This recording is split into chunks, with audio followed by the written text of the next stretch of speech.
모두 자리에 앉으시겠습니다. 음, 어제 저녁에 한국에서 아주 이런 슬픈 소식을 들어서 오늘 성도님들 인사는 하지 않겠습니다.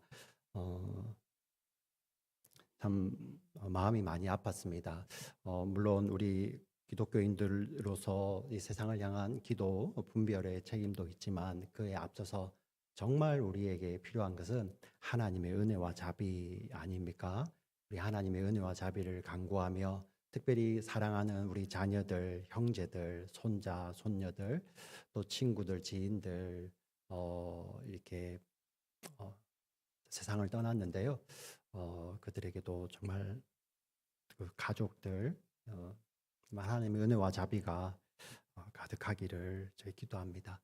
어제 저녁에 말씀을 묵상하면서 이 소식을 듣고 한동안 계속 눈물이 나더라고요.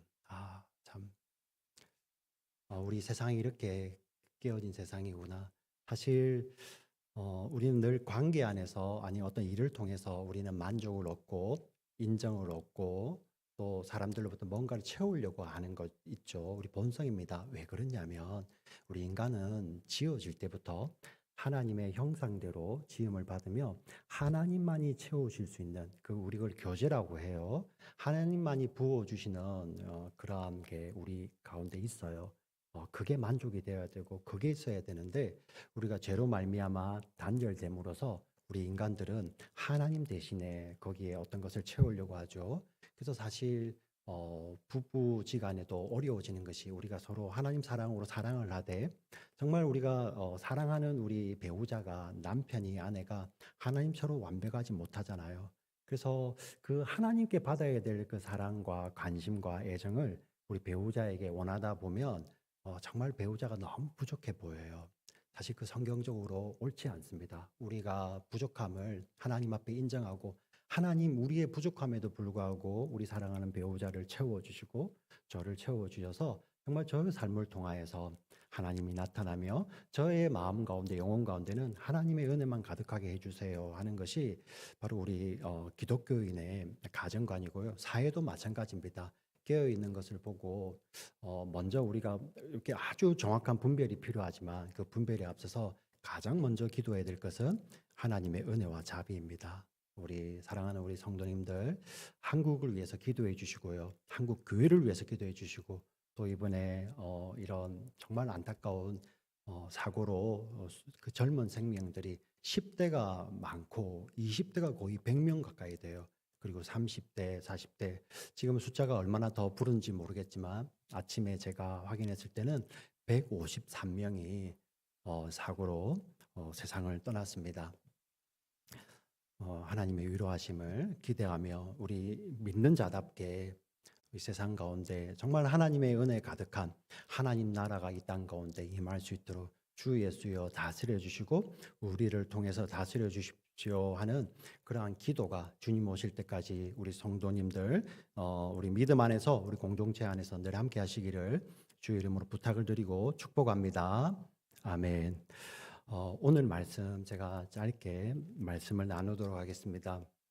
우리가 읽었던 본문은 너무나도 잘 아는 말씀이죠. 변화산 사건이라고 알려져 있습니다. 사실 변화산이라고 성경에 기록되어 있지는 않습니다. 산 이름이 기록되어 있지 않아요. 자, 그런데 이스라엘에 가보면 다볼산이라는 곳이 있습니다. 갈릴리 호수로부터 약 서쪽으로 한 10마일 정도 떨어진 곳에 갈릴리 호수와 나사렛 그 사이에 있는 산이 있는데요. 그게 높이가 한 588m 높이고 약간 종 모양으로 생겨서 아주 사방으로 시야가 탁 트여 있는 그 산이 있습니다. 그 산을 비잔틴 시대 때부터 이 비잔틴 시대가 언제냐면은 로마가 기독교를 국교로 공인하고 나서부터 꽃피우는 문화가 있어요. 그걸 비잔틴 문화라고 합니다. 그때부터 여기가 이 다볼산이 변화산이다. 그래서 그 위에다가 기념하는 교회를 지었었어요. 근데 그게 이제 또 허물어지고요. 뒤에 십자군, 12세기 때 십자군들이 거기 가서 또 거기에다가 건물을 세웁니다. 예수님의 변화되신 것을 기념하는 건물을 세웠는데 그것도 또 허물어지게 됩니다. 그리고 이제 18세기, 19세기 와서 가톨릭위에서 거기에다가 예수님의 변화되신 것을 기념하는 교회를 세우는데 지금 우리가 성지순례에 가보면 볼 수 있는 교회가 바로 그 교회입니다. 그래서 교회 역사 가운데서는 이 다볼산이 예수님 변화하신 변화산 아닐까라고 추측을 하고요. 지금도 이제 거기를 가서 구경을 하기도 하죠. 참 이렇게 좋은 면도 있지만 지금 현대 이제 신학에서는 이제 다볼산을 변화산이라고 여기지 않습니다. 왜 그러냐면 예수님께서 정확하게 거기가 산이라고 그 산이라고 말씀하지도 않으셨고 우리가 이제 그 증거를 찾을 수가 없고요. 무엇보다도 아닐 증거가 좀 더 명확해요. 뭐냐하면 이 지역이 여러분 갈릴리 호수 그 주변 지역은 갈릴리 호수가 굉장히 이제 유명한데 왜 유명하냐면은 우리가 보통 해수면보다는 보통 높게 있잖아요. 우리 탈라시만 해도 여러분 바다 내려갈 때 쭉 내려가는 느낌 들지 않습니까? 저만 내려가고 여러분들은 바다로 올라가십니까?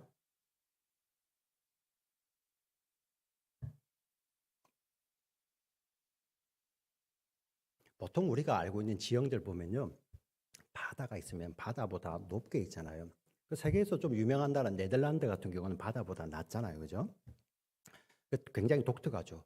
이 갈릴리 호수가 그런 곳입니다. 해발 고도가 이렇게 마이너스 200입니다. 마이너스 200. 굉장히 옆에 있는 미디테리언 시 지중해보다 굉장히 낮죠. 그리고 그 갈릴리 호수에서 흘러가는 요단강이 맨 마지막 머무르는 사해 바다는 마이너스 400이 넘어요. 그래서 세계에서 가장 고도가 낮은 곳 하면 바로 사해 바다입니다. 그래서 우리 사회학자들, 지리학자들 중에서 예수님 믿는 사람들은 이거 사실로 엄청 감격하잖아요. 제가 지난번에도 한번 말씀드렸었는데요. 하늘 보좌에 가장 높으신 분이 활동하신 곳이 어디냐면은 세상에서 가장 낮은 곳에 내려오셔서 이렇게 살다가 가셨어요. 참 은혜가 되죠. 그죠? 갈릴리 호수 지역이 이게 해발 200m 마이너스다 보니까 여러분 옆에 있는 다볼산이 해발 588이에요. 굉장히 시야가 좋겠죠. 그러다 보니 또 그쪽에 또 이렇게 상로로 중요한 길이 있기 때문에 이 헬라 시대 셀류커스 왕조 때부터 우리 BC 200년 경부터요. 그 산 위에다가 군사 기지가 있었어요. 예. 평평한 산인데 그 위에 군사 기지가 있었고 로마 시대도 여전히 그 군사 기지가 운영이 되고 있었습니다. 왜? 사방팔방 이렇게 보기가 모초 쓰듯이 감시하기가 너무나 좋은 곳인데 그곳에 예수님이 제자들 3명을 데리고 가셔서 그곳에서 그런 광경을 펼치셨다. 조금 상식적으로 이해가 가지 않죠. 자 그런데 우리 요즘 현대 우리 신학자들은 그곳이 아니라 아마 이 변화산은 확실하지는 않습니다. 정확하지는 않지만 아마 헤르몬산일 것이다. 헤르몬산, 헐몬산이라고 성경에 나와 있죠. 이 헤르몬산이 산 이름 뜻 자체가 거룩한 높음이라는 뜻을 갖고 있어요.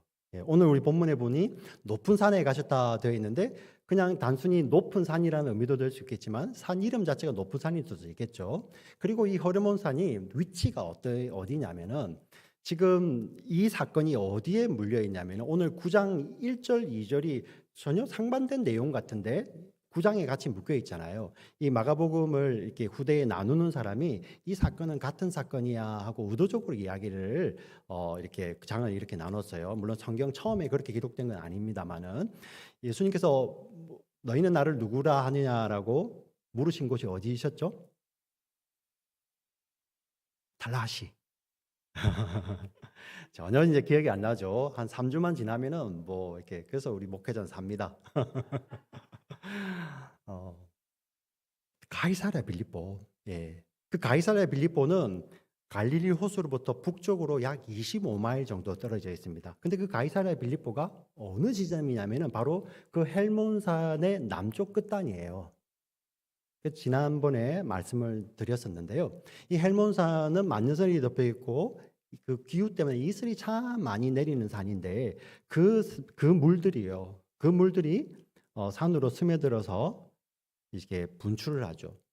샘처럼 나와서 그 물이 얼마나 많으면은 마치 강처럼 바로 흘러서 그게 갈릴리 호수를 갑니다. 그래서 그 갈릴리 호수를 가는 그것을 상요단강이라고 불러요. 예, 요단강 원류가 됩니다. 근데 그곳이 어디라고요? 그 물이 샘이 나오는 곳이 그 가이사랴 빌립보 파니아스라고 불리는 가이사랴 빌립보 그곳에서 예수님이 너희는 나를 누구라 물으시고 그다음 제자들 그죠? 놀라운 고백을 받으시고 그다음 거기서 처음으로 비로소 다 드러내놓고 예수님이 버려지시고 고난당하시고 죽으시고 부활하실 것을 비로소 제자들에게 가르치시죠. 그리고 그것을 가르치자 용감한 베드로 그죠? 항변하고 경고하고 꾸짖으며 예수님께 막 달려들고요. 그리고 예수님께서 그 베드로를 향하여서 나를 따라오려거든 자기를 부인하고 자기 십자가를 지고 나를 따를 것이라 이 말씀을 하셨어요. 그 말씀 이후에 바로 오늘 걸리는 것이 오늘 1절 말씀이었죠. 네. 자, 그리고 이 자리에 서 있는 자 중에서 죽기 전에 인자가 하나님의 영광으로 오는 것을 볼 자들도 있느니라 이렇게 말씀을 하시고 바로 이어지는 사건이 바로 오늘 변화산 하나님의 영광으로 하나님의 아들이 변모되시는 사건이 기록되어 있는 거예요. 마가복음의 의도를 아시겠죠? 그래서 그 바로 할몬산 산자락 밑에 있다가 거기 올라가는데 그럼 6일이 뭐지? 성경에서 답을 찾을 수가 있더라고요. 출애굽기 24장에 보면 이러한 장면이 있습니다. 출애굽기 20장에 모세가 하나님의 계명을 받거든요. 십계명을 돌파하는 계명을 받고 그리고 내려와서 사람들과 있다가 또 그 시내산 우리 산꽃 정상에 하나님의 영광의 구름이 막 덮여요.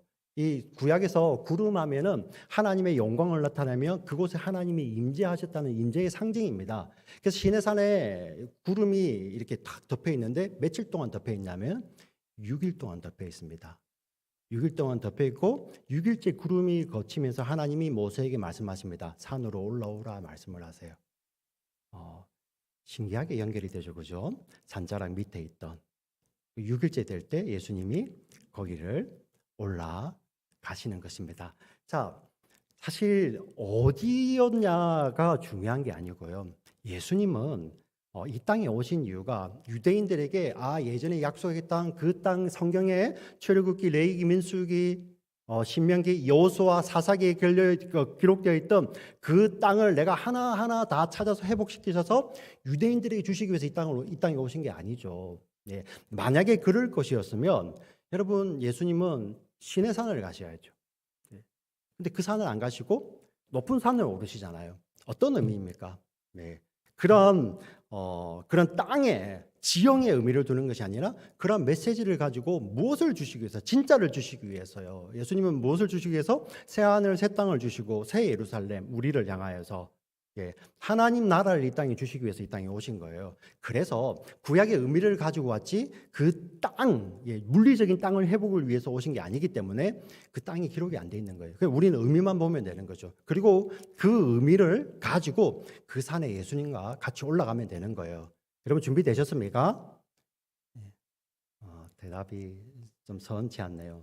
저 혼자 올라갈 것 같아요. 2절 3절 같이 읽으면서 올라가겠습니다. 2절 3절 같이 읽겠습니다. 시작.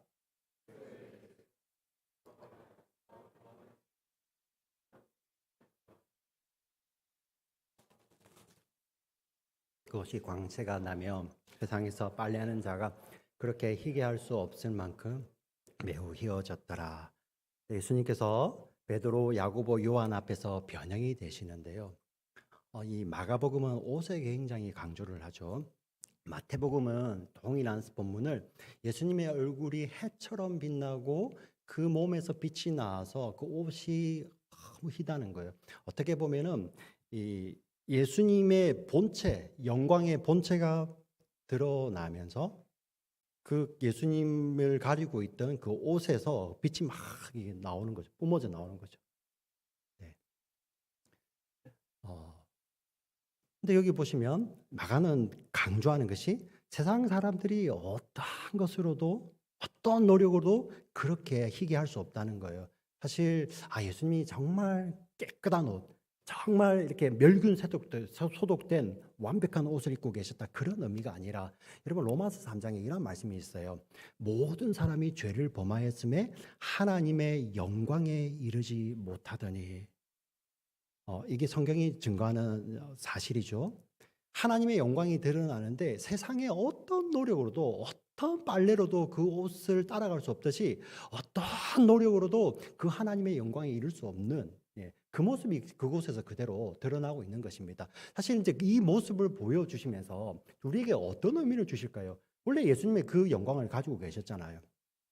원래 가지고 계신 분이 왜 하필 이제 당신이 십자가에 죽으실 것을 말씀을 하시고 그것을 보여주시고 십자가를 향해 가시죠. 사실 여기서 너무나도 중요한, 우리는 진리를 깨달아야 됩니다. 우리는 이런 질문을 평소에 할 수가 있어요. 하나님 전능하신데 왜 그 아들이 십자가에서 죽으셔야 되지? 여러분 그런 질문 안 해보세요? 그런 질문이 들지 않습니까? 하나님 전능하신데 그냥 너 구원받아 이렇게 하면 그 전능하신 거 아니에요? 하나님 왜 그렇게 안 하실까요? 못하시면 전능하신 분이 아니잖아요. 그렇지 않습니까? 못하시면 그렇지 않죠. 근데 여러분 잘 보십시오. 네.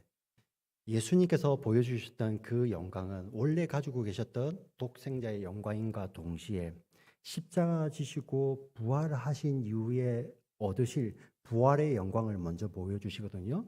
여러분 부활의 영광이 왜 중요하냐면은, 하나님께서는 우리를 당신의 능력으로 그냥 너 이렇게 구원받고 영원히 살아 이렇게 구원하시는 분이 아니에요. 왜? 그렇게 하실 수가 없어요. 생명 가운데 죄가 뿌려지면, 죄의 지배 아래 있으면 그 죄의 지배 아래에서는 하나님의 심판이 임할 수밖에 없는 거예요. 왜? 그분은 공의의 하나님이시니까. 하나님이 죄를 그냥 못 본 척 하시면 그분은 더 이상 하나님이 아니죠. 왜? 그분은 더 이상 공의의 하나님도 아니시고 거룩하신 하나님도 아니시기 때문이죠. 그래서 하나님은 어떻게 하셔야 됩니까? 율법에 나와 있잖아요. 제사 가운데서 그 죄를 대신하여서 생명을 대신해야 되죠. 그게 바로 제사입니다. 네. 누군가가 그 죄를 대신해서 죽어야 되는데, 율법에 뭐라고 나와 있죠? 흠 없는 제물입니다. 흠 없는 제물. 세상 누가 다른 사람의 죄를 대신하여 죽을 수가 있습니까? 다 흠투성인데요. 네. 저도 마찬가지고요. 오직 하나님의 아들만이 몸을 입으시고 사람의 죄를 다 짊어지시고 죽으셔야지 그 죄가 사해지는 거예요. 그리고 하나님의 아들은 우리의 모든 죄를 다 짊어지시고 자기의 생명을 내어주심으로 말미암아 죽으셨잖아요. 하나님의 공의가 완전히 만족이 되셨죠. 그리고 하나님의 능력으로 그분은 그 죽음 가운데, 영벌 가운데 자기를 드리셨어요. 근데 하나님께서 당신의 성령으로 살려내시죠. 그리고 예수님께 신약 성경에 보면 굳이 이런 표현을 주세요. 아버지께서 그 아들에게 부활 생명을 주셨다라는 표현을 씁니다. 할렐루야. 이게 정말 복음인 거예요. 왜? 그 부활 생명을 주셔서 우리를 대신해서 죽으셨던 그 예수님이 이제 우리에게 그 생명을 주실 수 있는 거예요. 나눠 주실 수 있는 거예요. 그 부활 생명은 어떤 생명? 하나님의 공의가 만족된 생명. 하나님의 사랑이 가득한 생명. 예. 그래서 그 영광을 통해서 장차 우리가 있게 될 그런 영광스러운 부활의 모습을 먼저 보여주시죠. 자, 그런데 사건들이 이어집니다. 우리 4절 말씀 같이 읽어보겠습니다. 4절 같이 읽겠습니다. 시작. 이에 엘리야가 모세와 함께 그들에게 나타나 예수와 더불어 말하거늘. 자, 이 산에 엘리야가 모세가 나타난 것에 대해서 여러 가지 설명이 있지만 모두가 뭐 정확하게 이거 하나라고만 말할 수는 없어요. 근데 우리 몇 가지 중요한 설명이 있는데 우리 성도님들과 같이 알기를 원하는 게, 첫 번째가 뭐냐면은 이 엘리야와 모세는 구약에서 유일하게 하나님의 영광을 본 자들이에요. 하나님의 영광을 구약에서 유일하게요. 근데 그 둘 다 어디서 봤냐면은, 모세는 어디에서? 시내산에서. 엘리야는 어디에서? 호렙산에서. 근데 그 호렙산의 원래 이름이 시내산이라고 성경에 나와 있습니다. 같은 산에서 하나님의 영광을 본 자들이죠. 물론 그들은 죄성을 띈 사람들이기 때문에 하나님께서 이렇게 말씀을 하시죠. 너가 내 얼굴을 전면에서 보면 모세 너도 죽는다. 그러나 내가 너에게 하나님의 영광을, 아버지의 영광을 보여줄 텐데 내가 지나가면서 너를 바위 틈에 놓고 덮어서 내가 그 앞을 지나갈 때 모세는 나의 영광의 뒷면만 보겠다. 그래서 하나님께서 모세에게 자신의 영광을 계시할 때 지나가며 계시었고요. 엘리야도 마찬가지였죠. 엘리야도 호렙산에서 하나님의 영광을 볼 때 지나가도 엘리야가 몰라요. 근데 우리가 지난번에 봤지 않습니까? 그 갈릴리 호수 바다 한가운데 폭풍 치는데 마가복음에 보면 예수님께서 오시면서 그 앞을 지나가시려 하시죠. 예수님이 하나님이시죠. 네. 자, 이 엘리야와 모세는 하나님의 영광을 산에서 본 자들입니다. 그래서 나타났어요. 또 한 가지가 있습니다. 이 엘리야와 모세와 엘리야는 율법과 선지자를 대표하는 것이죠. 특별히 모세 같은 경우는 율법 대신에 모세를 따로 쓸 때가 있어요. 그래서 우리가 보통 율법과 선지서, 이게 구약 성경을 지칭하는 말인데, 율법과 선지서라는 말 대신에 어떨 때는 이렇게도 씁니다. 모세와 선지. 예. 그래서 율법에 그냥 모세라는 이름을 넣어서 모세가 율법을 나타내는 거예요. 자, 이 모세와 이 엘리야가 율법과 선지자를 대표하여서 나타나서 예수님과 대화를 나누는데 도대체 이게 어떤 의미인가? 우리 누가복음 9장 30절 31절 병행본문이 조금 더 자세하게 설명을 했습니다. 같이 한번 읽어보겠습니다. 같이 읽습니다. 시작.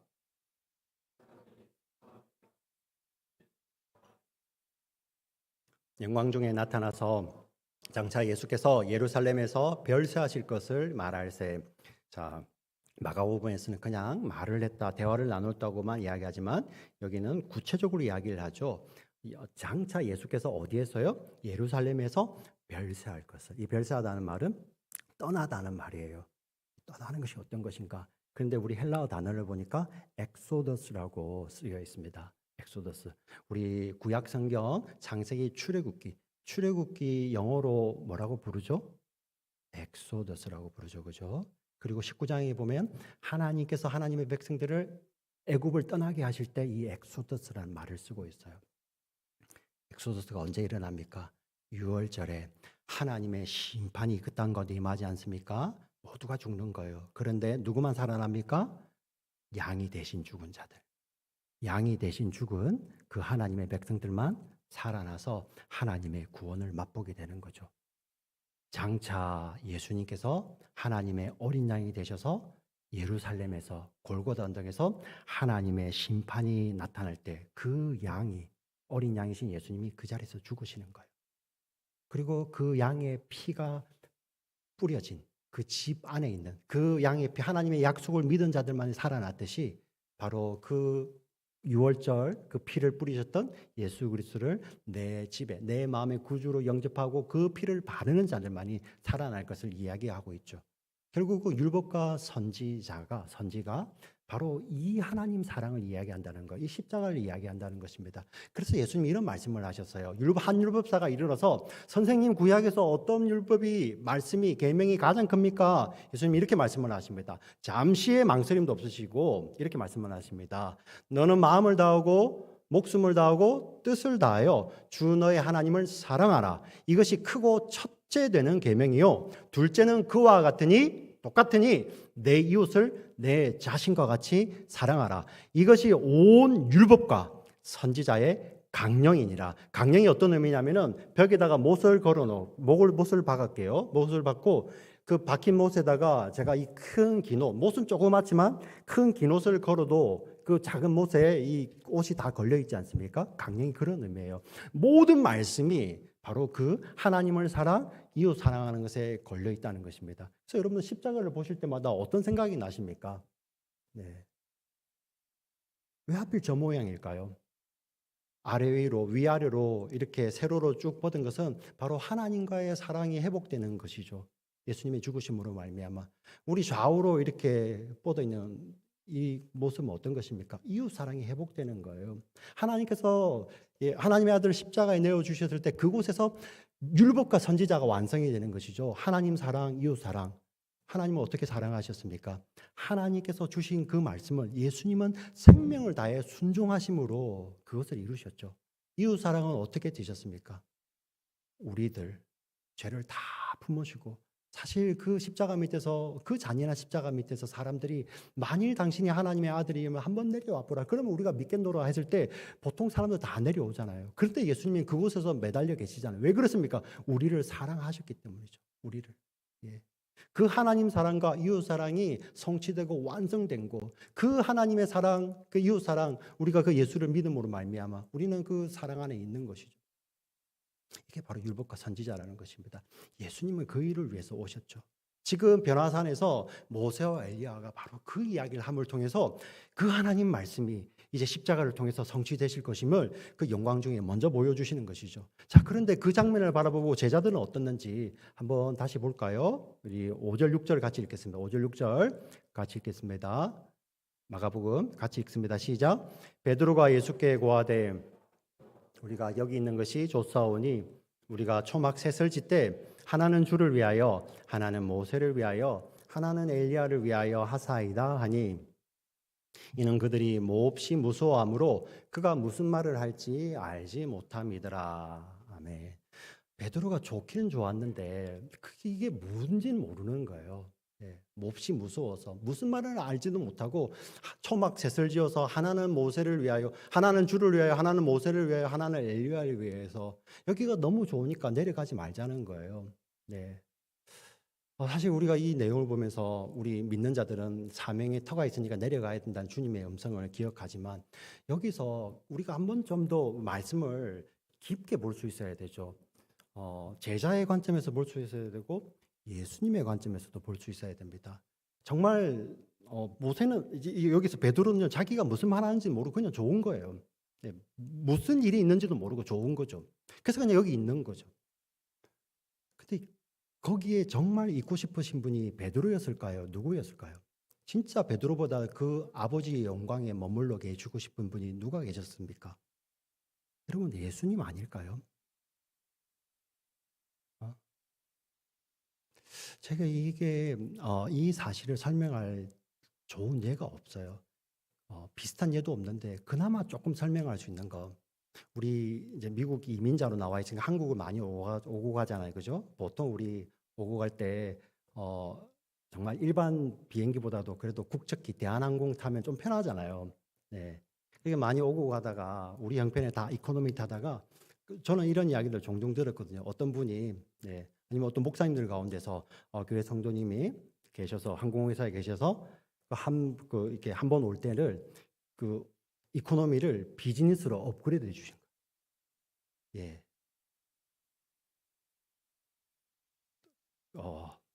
뭐 다 눕죠. 다 눕고 그리고 이렇게 먹고 싶은 건 먹고 이런 표현을 하더라고요. 비즈니스와 에코노미는 하늘과 땅 차이입니다. 이런 이야기를 하더라고요.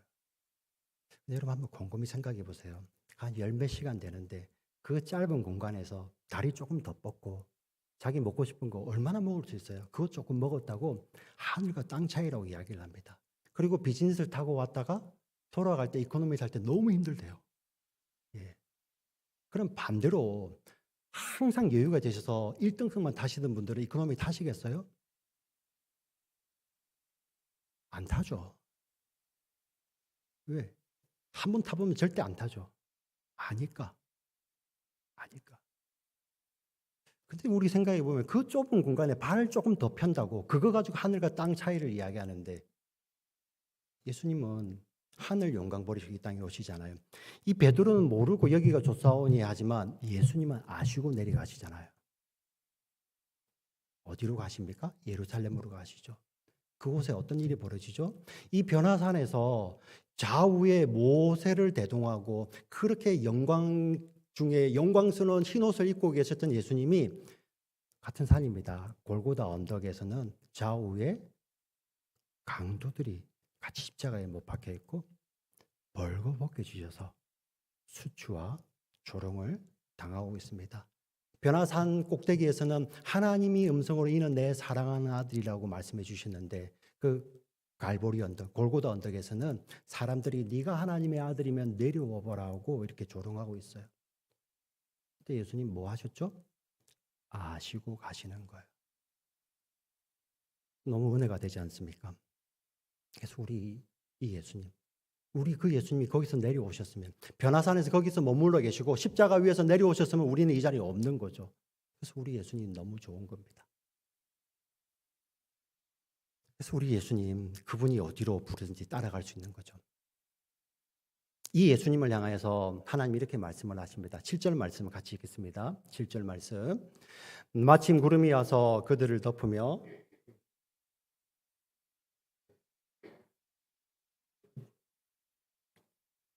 아멘. 예수님께서 침례 받으실 때 하늘 문이 열리고 하늘에서 소리가 나서 이는 내 사랑하는 아들이라고 말씀해 주셨습니다. 그리고 변화산 그 꼭대기에서 하나님께서 소리로서 말씀해 주시죠. 이는 내 사랑하는 아들이다. 너희는 그의 말을 들어라라고 말씀을 하십니다. 여러분, 이 어떤 말씀일까요? 여러분, 앞의 내용이 이게 연결된다고 말씀드렸지 않습니까? 8장 후반부에 나오는 내용을 여러분들, 제가 파워포인트를 준비하지 않았지만 이제 앞으로는 조금 거의 외우다시피 했으면 좋겠습니다. 물론 정확하게 토시 하나 틀리지 않고 외우라는 것이 아니라 이러한 내용이 있었습니다. 예수님 이렇게 말씀을 하시죠. 누구든지 자기 목숨을 구원하고자 하는 자는 잃을 것이요, 누구든지 나와 복음을 위하여 자기 목숨을 잃으면 구원하리라. 사람이 만일 온 천하를 얻고도 자기 목숨을 잃으면 무엇이 유익하리요? 사람이 만일 세상의 어떤 것으로 자기의 목숨을 대신하겠느냐? 예수님 이렇게 말씀을 하시죠. 그리고 이렇게 이어서 이 말씀을 하십니다.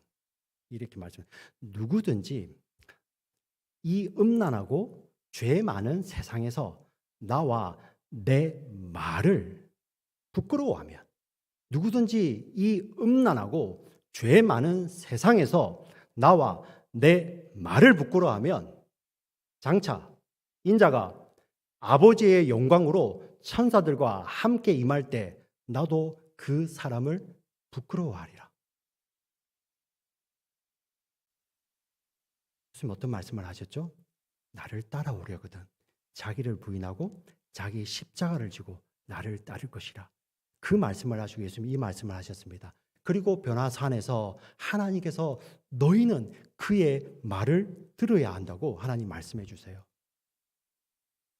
여러분, 우리 예배 후에 우리 마음에 뭐만 남아 있어야 됩니까? 말씀이 남아 있어야 되죠. 이 말씀을 간직하고 우리는 산을 내려와야 됩니다. 네.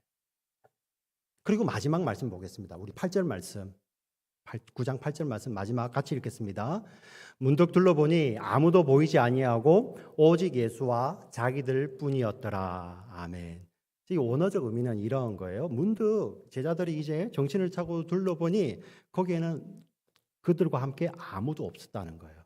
그들과 함께 아무도 없었다. 다만 예수만 계셨다. 그냥 설명 같은데요. 이게 복음이더라고요. 처음 예수를 믿었던 우리 1세기 기독교인들, 오늘도 마찬가지입니다. 사실 제가 한번 질문해 보겠습니다. 예수님보다도 더 사랑하는 것이 많은 사람들에게 당신에게 예수만 있어요, 이 말이 복음이 될까요? 예수님보다도 훨씬 사랑하는 것들이 많은 사람들에게 당신에게 이제 예수만 있을 것이에요, 복음이 아니죠. 그러면 우리가 한번 생각해 봅니다. 와, 예수님 너무하셔. 다 뺏어가신다는 거야? 아닙니다.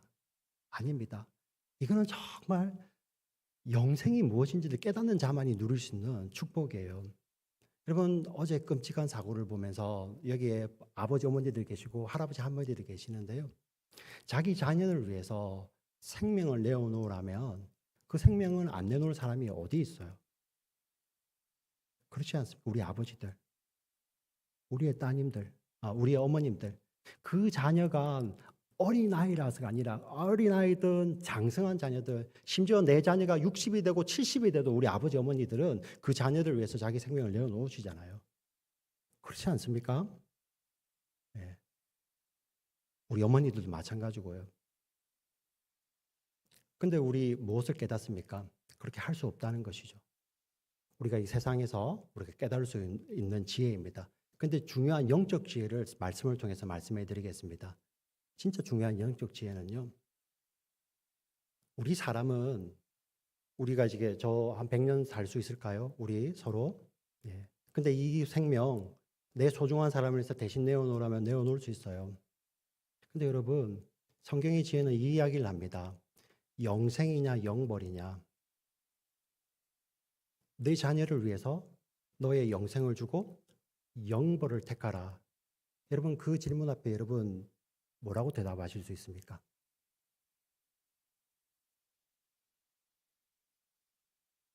진짜 영벌이 어떤 것인지, 거기는 영원한 것입니다. 시간이 정해져 있지 않아요. 늘 현재형으로 영원히 있는 것입니다. 그 영벌이 뭔지를 깨닫지 못하는 사람들은, 그게 어떤 의미인지 못하는 사람들은 베드로처럼 저 할 수 있어요 하겠죠. 근데 성경은 이야기하는 것입니다. 무슨 말하는지도 그 의미도 못 깨닫고 할 수 있다고 하는 거예요. 진짜 영벌이 어떤 것인지를 알게 되면 그런 말할 수가 우리가 감이 없죠. 네. 근데 놀라운 게 예수님은 아시고 주셨어요. 십자가에서 철저히 하나님으로부터 버림당하십니다. 왜? 우리의 죄를 다 대신 지셨기 때문에 그 죄의 대가가 다 치러져야 되거든요. 그래서 예수님께서는 그 고통뿐만 아니라 수치와 조롱을 당하시는 거예요. 죄에는 수치와 조롱이 따르거든요. 근데 하나님께서 버리시잖아요. 예수님은 하나님이심에도 불구하고 자기의 능력을 하나님 앞에 다 내어놓고 버리시고요. 수치와 조롱을 당하십니다. 예수님이 어떻게 살아나십니까? 성경에 분명히 이야기하시잖아요. 하나님 아버지께서 그의 능력으로, 성령의 능력으로 그분을 살려내십니다. 그 말은 어떤 말입니까? 예수님은 하나님께서, 아버지께서 살리시지 아니하시면 거기에 계속 계시는 거죠. 어떤 의미입니까? 우리는 삼위일체로 이야기하지만 하나님의 아들 예수님은 그곳에서 영벌의 고통을 당하신 거예요. 영벌의 고통을. 근데 예수님 아시고 그 길을 가시죠. 그래서 우리는 그 예수님 따라갈 수 있는 것입니다. 네.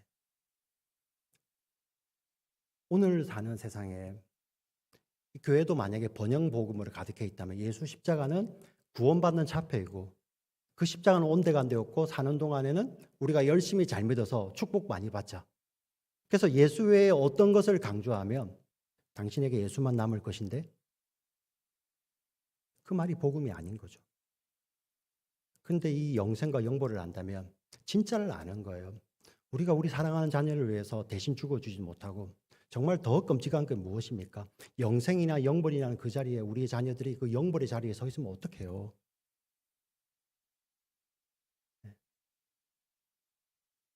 근데 어떤 분이시죠? 예수님만이 그 자녀를 위해서 영벌의 길 고통을 감당하시고 그분에게 생명을 주시는 거예요. 우리 자녀들에게. 우리가 예수님 안에서 잃어버리는 것이 아니죠. 예, 예수님 안에서 다시 다 찾는 것입니다. 정말 저는 세상에서 가장 끔찍한 고통이 몸이 아프고 이런 것도 힘들지만 내가 사랑하는 사람을 다시 못 본다는 거, 그거 괴롭지 않습니까? 근데 예수님은 우리에게 뭘 주십니까?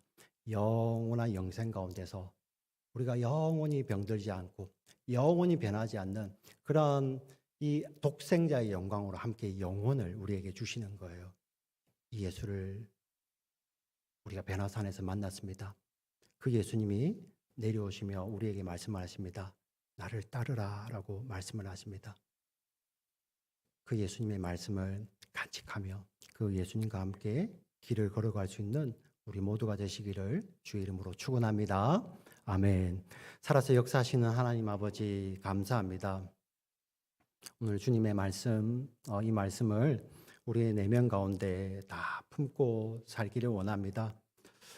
주님, 정말 우리는 뭔지 제대로 깨닫지 못하는 우리 연약한 인생들입니다. 겁 없이 살겠다고 하고 헌신하겠다고 했지만 어려움이 찾아오고 고통이 찾아오면 머리를 갸우뚱거리면서 내가 잘못했지 않는가 하는 그러한 생각이 들어오는 것이 우리 인생입니다. 마치 변화산 위에 베드로와 같은 그러한 모습입니다. 근데 놀라운 것은 주님은 이런 우리 다 아시고 주님은 그 십자가가 어떤 것인지를 다 아시면서도 그 길을 가셨던 주님인 줄 저희로 알게 하셔서 감사합니다. 이것이 하나님의 사랑이고 우리 예수 그리스도께서 우리를 향한 은혜인 줄 믿습니다. 저희들 이것을 기억하며 정말 우리가 살 때 주님과 동행하며 이 세상 가운데서 오직 예수에는 아무것도 없더라는 그러한 믿음의 고백으로 그것이 우리에게 복음이 되는 우리 모두 성도의 삶이 될 수 있도록 주여 인도하시고 축복하여 주시옵소서. 우리를 사랑하시는 귀하신 구주 예수 그리스도의 이름으로 간절히 기도합니다. 아멘. 아멘. 오늘 이 찬양